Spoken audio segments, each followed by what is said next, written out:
کسی کو احساس ہی نہیں ہے. اللہ کے بارے میں مذاق کر رہے ہوں گے, فرشتوں کا مذاق کر رہے ہوں گے. اب اس میں کوئی مذاق میں جناب فرشتوں کا مذاق اڑا رہا ہے, کوئی اللہ کا مذاق, کوئی جہنم کا, کوئی دوزخ کا, جنت کا, عجیب عجیب کہانیاں, اور لوگ ہنس کے ایک دوسرے کو شیئر کر رہے ہیں. یاد رکھیے گا, میں اور آپ مسلمان ہیں اور ہماری ایک باؤنڈری ہے, ریڈ لائن ہے.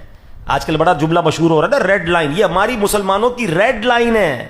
ہم اس ریڈ لائن کو کراس نہیں کر سکتے, ایمان چلا جائے گا. دنیا میں آپ لمٹ کو سمجھ رہے ہو, اور اللہ کی بارگاہ میں ہماری زبان کچھ بھی کہتے, کوئی لمٹ نہیں ہے.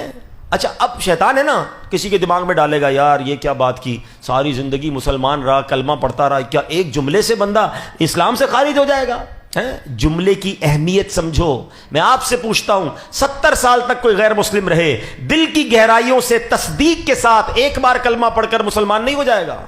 ایک جملے سے ہی تو مسلمان ہو گیا نا, ایمان میں آ گیا نا.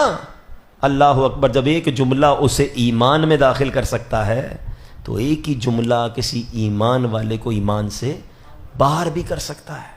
سمجھو اس بات کو, اس باؤنڈری کو سمجھو. اور آسان کر دیتا ہوں, ایک عورت باہر جا رہی ہے, اجنبی عورت ہے, آپ نے اس کو بلایا اور 2 گواہوں کی موجودگی میں چند جملے کہے نکاح کے. کیا ہوا, وہ عورت کیا بن گئی؟ بندے کی بیوی بن گئی نا, چند جملوں سے. تھوڑی دیر پہلے اجنبی تھی. اچھا, یہی عورت 50 سال ساتھ رہی, کئی بچوں کی ماں بن گئی, اور 3 جملے کہہ دیے. یہ عورت پھر کیا بن گئی؟ پھر اجنبی بن گئی نا. طلاق کہہ دی. اگر 3 بار طلاق دی تو وہی عورت جو بچوں کی ماں تھی 50 سال کی رفیقہ ہے, اب وہ غیر ہو گئی. ہے جملے کی اہمیت کہ نہیں؟ سمجھ آ رہی ہے؟ تو اسی طرح جملہ ایمان سے بھی خارج کر سکتا ہے.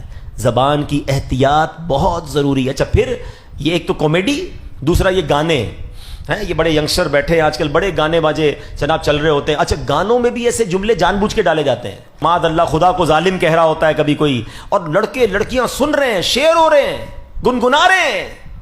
تمہیں پتہ ہی نہیں ہے کہ تمہارا ایمان چھینا جا رہا ہے.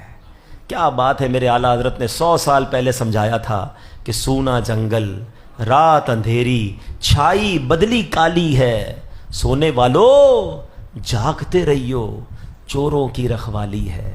آنکھ سے کاجل صاف چرا لے, یا وہ چور بلا کے ہیں. کیا مثال دی ہے, آنکھ سے کاجل کون چرا سکتا ہے؟ آنکھ اور کاجل تو ملا ہوا ہی ہوتا ہے نا. کہ نہیں, ایسے چور ہیں کہ تمہاری آنکھ سے بھی کاجل چرا دیں گے.